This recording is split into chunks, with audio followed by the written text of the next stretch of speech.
Hello छात्रों, आज आप लोगों के बीच फिर से एक बार आया हूँ क्लास 12 की हिंदी पाठ्य पुस्तक की अध्याय 6 जिसका नाम है एक लेख और एक पत्र। इसके लेखक हैं भगत सिंह। भगत सिंह को इस संसार में कौन नहीं जानता। बहुत कम उम्र में ऐसा कार्य कर पाया जिससे इस संसार में उसका नाम है। एक लेख और एक पत्र, इस लेख को लिखने का जो श्रेय है भगत सिंह को जाता है। भगत सिंह जन्म 28 सितंबर 1907 और दुनिया जानता है। इसके नाम पे एक फिल्म भी बना है। उस फिल्म का नाम तो आप लोग अगर शहीद एक फिल्म है जिनमें 23 मार्च 1931 का चर्चा है। तो ये मृत्यु किससे संबंधित था? ये था सरदार भगत सिंह से। माता पिता की बात करें, पहले तो हम जन्म और मृत्यु पे चर्चा कर लेते थोड़ा सा। जन्म जो हुआ है 28 सितंबर 1907 में, ये हुआ कहाँ है? लायलपुर। लायलपुर ये अभी वर्तमान में पाकिस्तान में चला गया है। ठीक है, तो बोला जाए बंगाचक एक जगह है और वहाँ पे एक गली नंबर 105 है।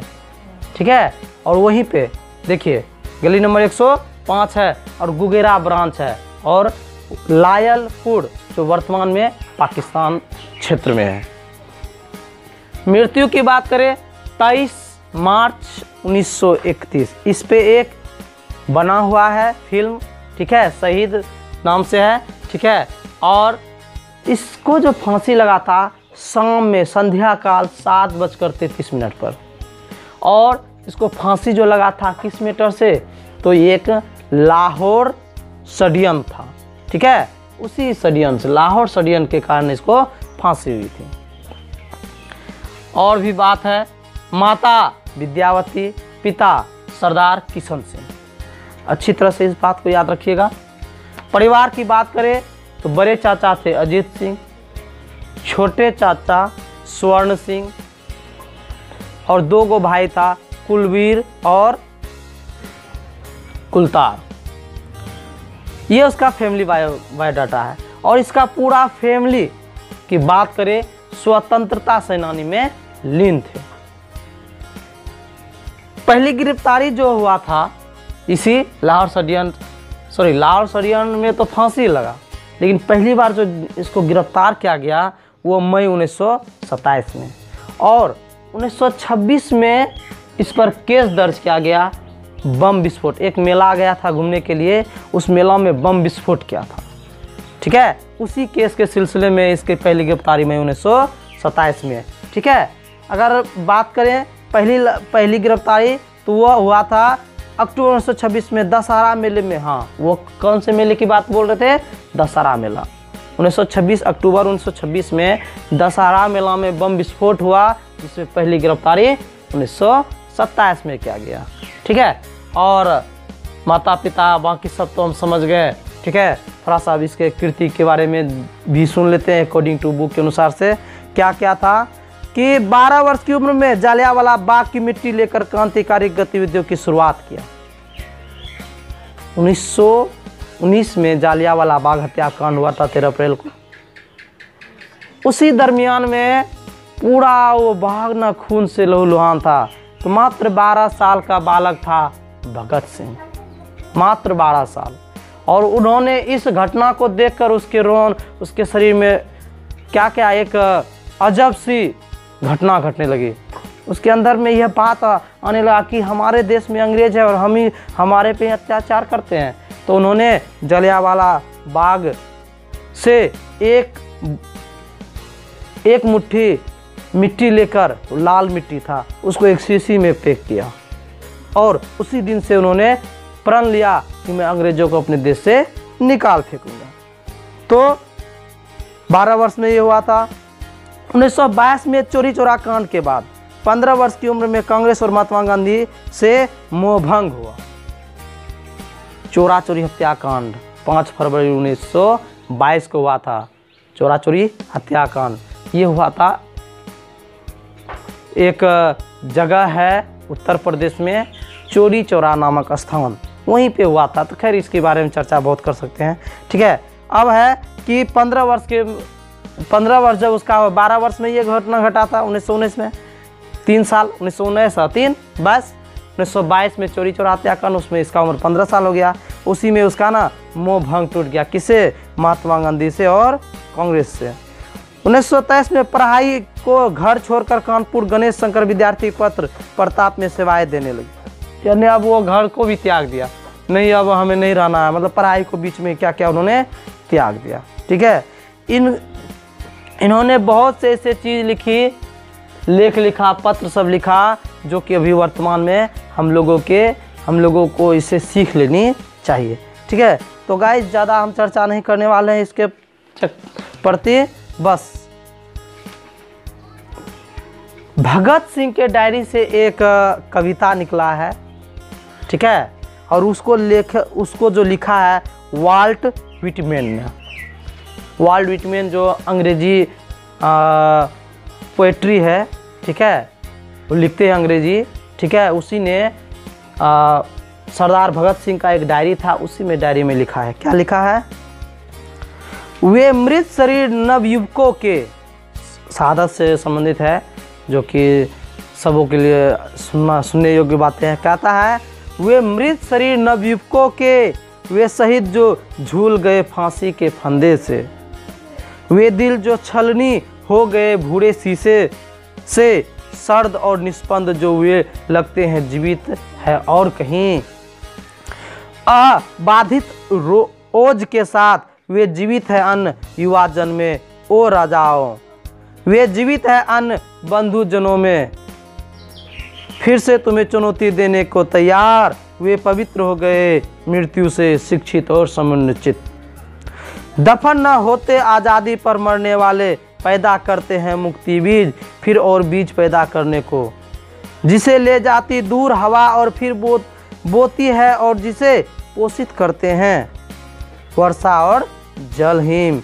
देह मुक्त जो हुई आत्मा उसे न कर सकते विच्छिन्न अस्त्र शस्त्र अत्याचारी के, बल्कि हो अज्ञे रमती धरती पर मर मर करती बतियाती चौकस करती। मतलब ये भगत सिंह डायरी लिखते थे, और डायरी लिखनी बहुत अच्छी कला है। वो डायरी में ये कविता लिखे थे किसके प्रति?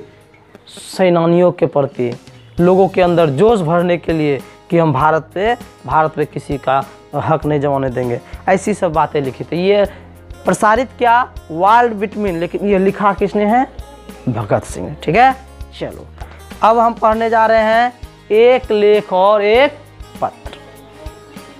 ये बहुत ही MBBI क्या बोला जाए पाठ है, और ये इतिहास से संबंधित पाठ है, एकदम इतिहास को उठा के हमारे बीच रख दिया है। तो सुनते हैं, विद्यार्थी और राजनीति। हम विद्यार्थी को राजनीति करना चाहिए, नहीं करना चाहिए, क्या करना चाहिए, उस पर चर्चा करना है। तो सुनते हैं, आप लोग आराम से सुनिए। विद्यार्थी और राजनीति, इस बात का बड़ा भारी शोर सुना जा रहा है, इस बात का बड़ा भारी शोर सुना जा रहा है कि पढ़ने वाले नौजवान विद्यार्थी राजनीति या पॉलिटिकल कार्यों में हिस्सा ना लें। अभी की बात ये सब नहीं है, बहुत पहले की बात है। कब की बात है? 1925, 26, 27, इसी सब की बात है। वो सुनते हैं कि अभी वर्तमान जो विद्यार्थी है उसे पॉलिटिकल में भाग नहीं लेना है, वो राजनीति शास्त्र में राजनीतिक में भाग लेना ही नहीं है। पंजाब सरकार की राय बिल्कुल ही न्यारी है। पंजाब, क्योंकि इसका जन्म कहाँ हुआ था? पंजाब में हुआ था। कहाँ हुआ था? पंजाब में। अभी वर्तमान में वो कहाँ चला गया? पाकिस्तान, ठीक है। तो पंजाब सरकार की राय बिल्कुल ही न्यारी है। विद्यार्थी से कॉलेज में दाखिला देने से पहले इस आशय की शर्त पर हस्ताक्षर करवाए जाते हैं कि वे पॉलिटिकल कर्मों में हिस्सा नहीं लेंगे। मतलब पहले के समय में अगर कॉलेज में एडमिशन कराया जाता तो वहाँ पहले उसे फॉर्म भरवाता था कि आप जो यहाँ पढ़ने आए इस कॉलेज में, आप पॉलिटिकल में हिस्सा नहीं लोगे, सिर्फ पढ़ोगे। अगर वो कहता था विद्यार्थी हाँ हम पढ़ेंगे, तो वो साइन होता था, बस उसको एंट्री होता था, वो पढ़ता था, ऐसे नहीं।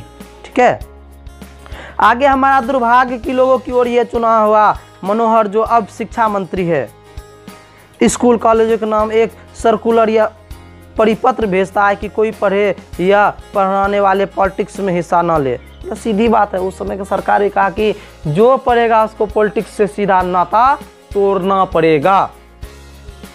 कुछ दिन हुए जब लाहौर में स्टूडेंट यूनियन या विद्यार्थी सभा की ओर से विद्यार्थी सप्ताह मनाया जा रहा था। वहां भी सर अब्दुल कादर और प्रोफेसर ईश्वर चंद्र नंदा ने इस बात पर जोर दिया कि विद्यार्थी को पॉलिटिक्स में हिस्सा नहीं लेना चाहिए। एक विद्यार्थी सप्ताह मना रहा था, यानी कि सेलिब्रेट कर रहा था विद्यार्थी सब, मतलब एक होता है विद्यार्थी का अपना एक सेलिब्रेशन दिन होता है। ठीक है, उसी दिन तो उसमें दो व्यक्ति थे, कौन, सर अब्दुल कादर और प्रोफेसर ईश्वर चंद्र नंदा ने भी एकदम जोर शोर से कहा कि कोई भी विद्यार्थी पॉलिटिक्स में हिस्सा नहीं लेंगे। पंजाब को राजनीतिक जीवन में सबसे पिछड़ा हुआ कहा जाता है। पंजाब जो राज्य है, जिसकी राजधानी कहाँ है, चंडीगढ़ है। ठीक है, अभी भी बोला जाए उस समय की बात बोल रहा है कि उसके अनुसार से जीवन में सबसे पिछड़ा हुआ कहा जाता है। इसका क्या कारण है? क्या पंजाब में बलिदान कम हुए दिए हैं? क्या आप लोग बताओ, पंजाब में बलिदान कम दिए हैं? नहीं। इसका कारण स्पष्ट है, हमारे शिक्षा विभाग के अधिकारी लोग बिल्कुल ही बुद्धू है। ठीक है, इसके अनुसार से बिल्कुल ही क्या है, बुद्धू है। आज पंजाब काउंसिल की कार्रवाई पर इस बात का अच्छी तरह पता चलता है कि इसका कारण है कि हमारी शिक्षा निकम्मी होती जा रही है। ये कौन बोल रहे हैं? ये बोल रहे हैं भगत सिंह, क्योंकि ये इसी का लिखा हुआ ये सब बात पढ़ रहे हैं हम, अपने से हम कुछ नहीं पढ़ रहे हैं। ओके, चल। फिजूल होती है और विद्यार्थी युवा जगत अपने देश की बातों में कोई हिस्सा नहीं लेता है, उसे इस संबंध में कोई भी ज्ञान नहीं है। वाकई बताओ, अगर विद्यार्थी है उसको बोल दिया जाए कि नहीं पढ़ना है आपको पॉलिटिकल, अगर हम उससे पॉलिटिकल से संबंधित कुछ पूछेंगे तो नहीं बता पाएंगे, है ना। उसी मैटर से कहता है कि विद्यार्थी युवा जगत की अपने देश की बातों में हिस्सा नहीं लेते हैं, उन्हें इस संबंध में कोई भी ज्ञान नहीं होता है। जब वे पढ़कर निकलते हैं तो उन्हें उनसे कुछ ही आगे बढ़ते, लेकिन वे ऐसी कच्ची कच्ची बातें करते कि सुनकर स्वयं ही अफसोस कर बैठ जाने का सिवाय कोई चारा नहीं होता है। जिन नौजवानों को कल देश के बागडोर हाथ में लेना, उन्हें आज ही अक्ल के अंधे बनाने की कोशिश की जा रही है। बताओ, देश का प्रधानमंत्री कौन होता है? कोई विद्यार्थी ही तो होता है, कि कोई अनपढ़ व्यक्ति होता नहीं ना। कहने मतलब देना चाहिए था पॉलिटिक्स पढ़ने के लिए, लेकिन नहीं दिया, तो उस समय से ही गुमराह कर रहा था अंग्रेजों के माध्यम से कि नहीं, कोई पॉलिटिकल में भाग नहीं लेंगे। इससे क्या होगा, जैसे वो पढ़ के पास आउट हो जाएंगे तो उसके अंदर तो कोई ज्ञान है नहीं, इसलिए वो क्या खाएंगे, कमाएंगे, बस उसका जीवन समाप्त हो जाएगा। लेकिन जब उसके अंदर कुछ ज्ञान हो जाएगा तो आगे बढ़ सकता है। इसलिए वहाँ की सरकार भी निकम्मी है, वो चाहते हैं कि कोई भी पॉलिटिकल में भाग नहीं ले। यह हम मानते हैं कि विद्यार्थियों का मुख्य काम पढ़ाई करना है, उन्हें अपना पूरा ध्यान उस पर और लगा देना चाहिए। लेकिन क्या देश की परिस्थिति और ज्ञान और उसके सुधार के उपाय सोचने की योग्यता पैदा करना उस शिक्षा में शामिल नहीं है? बिल्कुल सही है, विद्यार्थी को सिर्फ पढ़ना चाहिए। लेकिन क्या सिर्फ पढ़ना ही चाहिए? क्या उसको देश के बारे में कुछ सोचना नहीं है? सोचना चाहिए, उसको देश के बारे में बताना चाहिए। जैसे आप ही लोगों को सिर्फ पढ़ने का हम नहीं बोलते हैं, आप लोग बोलते हैं कि अगर कुछ आपके पास हुनर है तो आप उसको उजागर करो, आप उसको दिखाओ, आपके अंदर कुछ करने की क्षमता है तो उसको जरूर करो, है ना। तो वही कहता है कि सुधार के प्रयासों नियोक्ता पैदा करना उस शिक्षा में शामिल नहीं है। यदि नहीं तो हम उस शिक्षा को भी निकम्मी समझते हैं। कहता है जिस शिक्षा में देश को सुधारने का कोई नियम नहीं, हम उस शिक्षा को क्या करते हैं, निकम्मा शिक्षा समझते हैं, जो सिर्फ क्लर्की करने के लिए ही हासिल की जाए। ऐसी शिक्षा की जरूरत ही क्या है। कुछ ज़्यादा चालाक आदमी यह कहते हैं कि काका तुम पॉलिटिक्स के अनुसार पढ़ो और सोचो जरूर, लेकिन कोई व्यवहारिक हिस्सा न लो, तुम अधिक योग्य होकर देश के लिए फायदेमंद साबित हो। कोई उससे बहकाते हैं कि चाचा पॉलिटिक्स पढ़ो, लेकिन किसी पॉलिटिक्स में हिस्सा मत लो, जिससे क्या होगा, आपको कोई दिक्कत नहीं होगा, आप बहुत फायदेमंद हो जाओगे देश के लिए। बात बड़ी सुंदर लगती है, लेकिन हम उसे भी रद्द करते हैं, क्योंकि यह भी सिर्फ ऊपरी बात है। इस बात से यह स्पष्ट हो जाता है कि एक दिन विद्यार्थी एक पुस्तक appeal to the young prince Kropotkin पढ़ रहा था। एक प्रोफेसर साहब कहने लगे यह कौन सी पुस्तक है। कोई विद्यार्थी था और कॉलेज में एक किताब पढ़ रहा था वो, तो एक प्रोफेसर रास्ते से गुजरा उसी के बगल से, तो वह वो बच्चे को पूछता है ये कौन सी किताब है जो पढ़ रहे हो तुम। और यह तो किसी बंगाली का नाम जान पड़ता है। लड़का बोल पड़ा प्रिंस क्रोपकिन का नाम बड़ा प्रसिद्ध है, वे अर्थशास्त्र के विद्वान थे। इस नाम से परिचित होना प्रत्येक प्रोफेसर के बड़ा जरूरी था। प्रोफेसर की योग्यता पर लड़का भी हंस पड़ा और उसे फिर कहा ये रूसी सज्जन थे।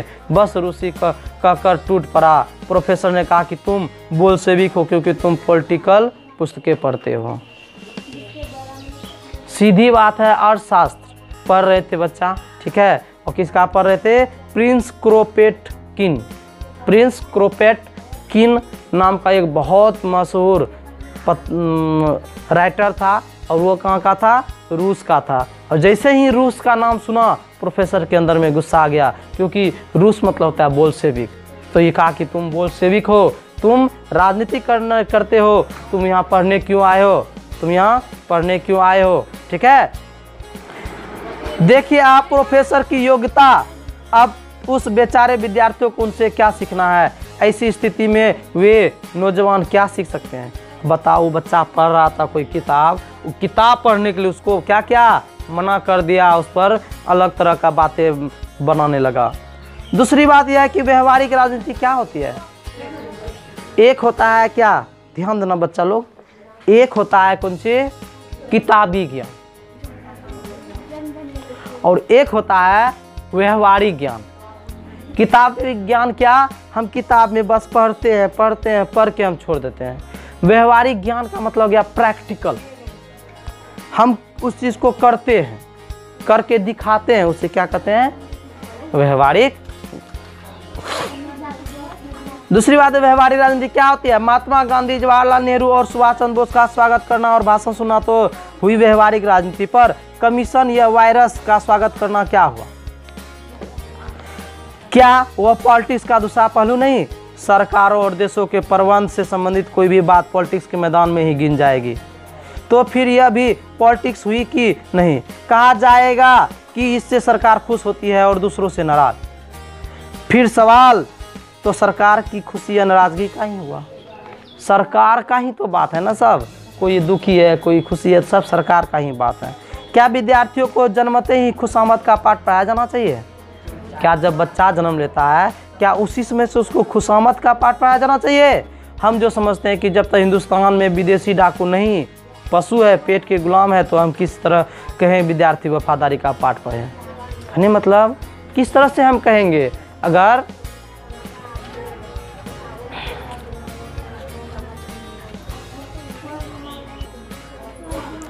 सभी मानते हैं कि हिंदुस्तान को इस समय ऐसे देश सेवकों की जरूरत है, इस क्यों क्रांति का तो उस समय था ही, 1925-26 की बात ये सब होंगे। सब जानते हैं हमारे देश को क्या चाहिए, अच्छा क्रांतिकारी चाहिए। देश सेवकों की जरूरत है जो तन मन धन देश पर अर्पित करने को तैयार हो जाए और पागलों की तरह सारी उम्र देश की आज़ादी के लिए न्यौछावर कर दे। देखो कितना बोनाफाइड वाला बात बोलते हैं भगत सिंह अपने लेख में कि देश के लिए जो मर मिटे, देश के सारी उम्र सारा उम्र अपना देश के लिए क्या कर दे, न्यौछावर कर दे। लेकिन क्या बूढ़ों में ऐसी आदमी मिल सकते हैं। क्या बूढ़े लोग में भी ऐसे आदमी मिल सकते हैं। क्या परिवार और बुनियादी के झंझटों में फंसे सयाने लोगों में से ऐसे लोग निकल सकेंगे। यह तो वही नौजवान निकल जा सकते हैं जो किसी जंजालों में न फंसे। और जंजालों में पढ़ने से पहले विद्यार्थी और नौजवान तभी सोच सकते हैं यदि उन्होंने कुछ व्यवहारिक ज्ञान भी हासिल किया हो। सिर्फ गणित और ज्योग्राफी का ही परीक्षा के पर्चों के लिए घंटा न लगाया हो। ठीक है, देश में बहुत बच्चे हैं, बहुत पढ़े लिखे हैं, बहुत नौजवान हैं, बूढ़े हैं, लेकिन सबके अंदर होना चाहिए गुण। वो गुण होना चाहिए पॉलिटिक्स का, ना कि मैथ का और ज्योग्राफी का।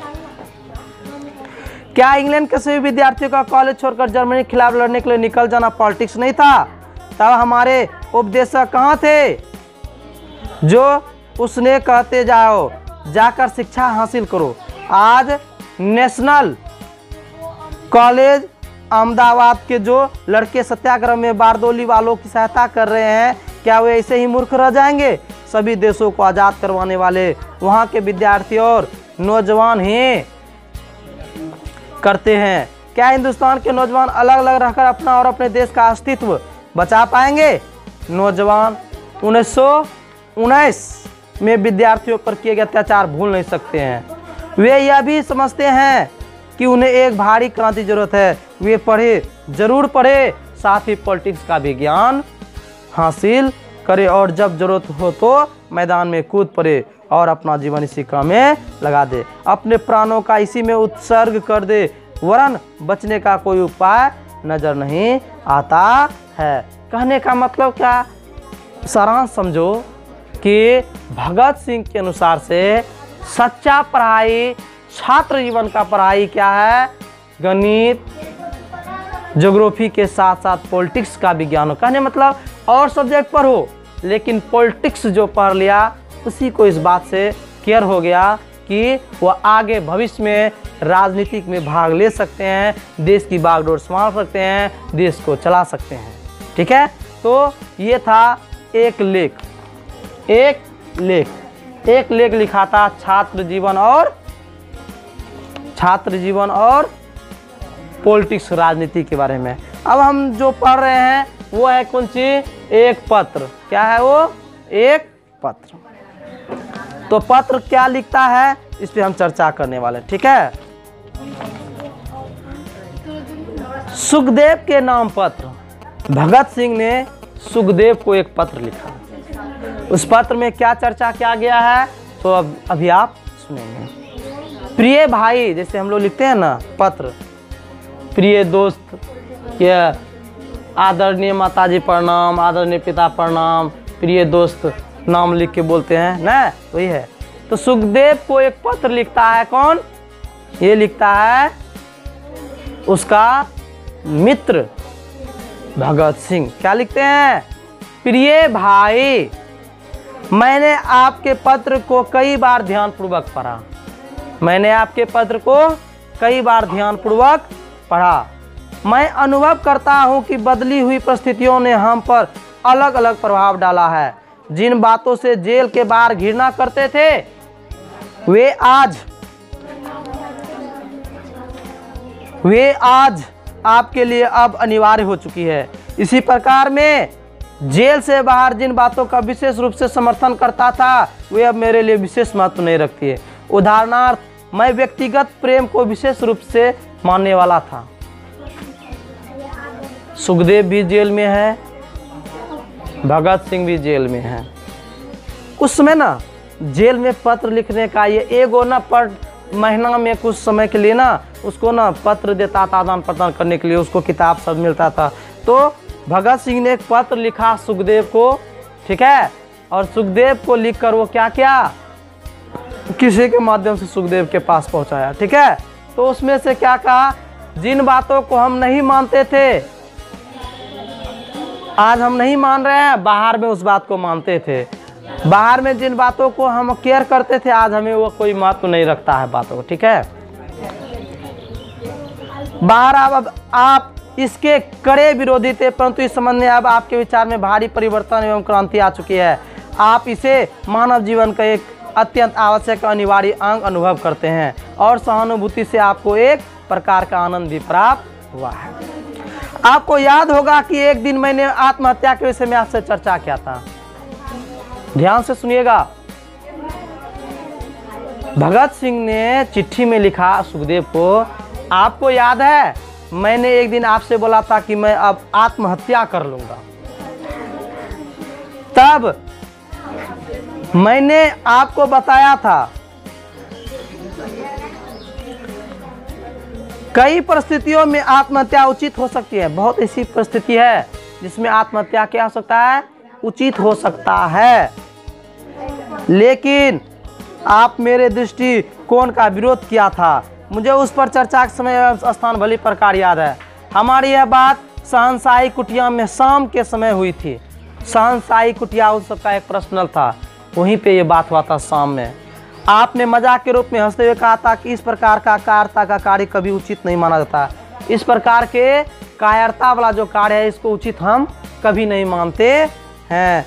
आपने कहा था इस प्रकार का कार्य भयानक और घृणित है, परंतु उस विषय में भी देखता हूं कि आपकी राय बिल्कुल बदल चुकी है। अब आप उसे कुछ अवस्थाओं में न केवल उचित वरन अनिवार्य एवं आवश्यक अनुभव करते हैं।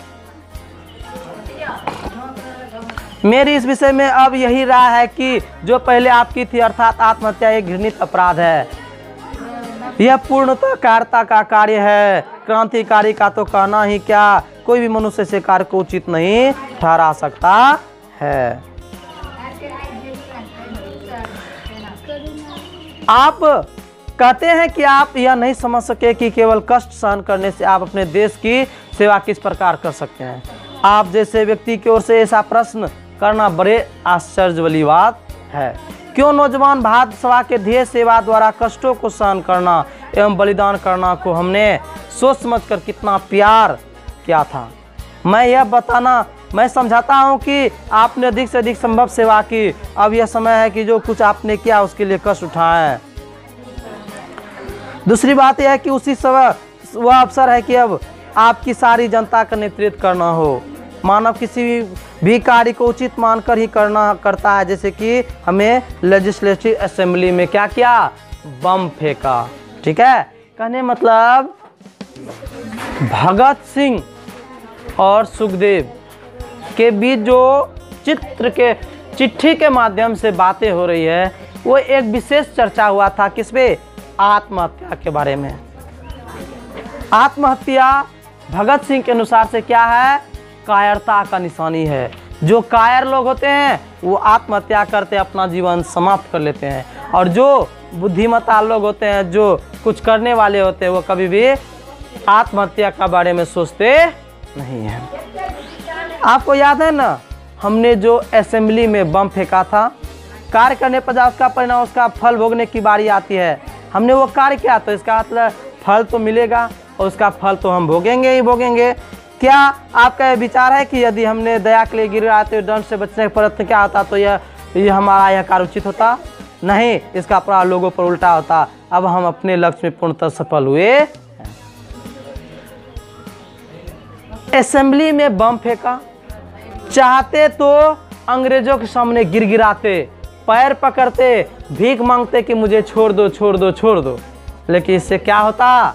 इससे यही होता कि आगे उसको सभी लोग कायरता की दृष्टि देखते कि देखो भगत सिंह, सुखदेव, राजगुरु ये सब क्या है, काम किया लेकिन अंग्रेजों का पैर पकड़ लिया, भीख मांगा अपने जान के लिए, इसलिए इन्होंने ऐसा नहीं किया, इसलिए आज क्या ये सक्सेस हो गए हैं। भगत सिंह, राजगुरु, सुखदेव ये सब क्या है, आज इन्होंने जो कार्य किया उसका फल आज मिलने का पारी है, जो फल भरी बातें दे रहे हैं। ठीक है, तो आज का जो एक लेख और एक पत्र का आधा भाग हम यहीं रोकते हैं।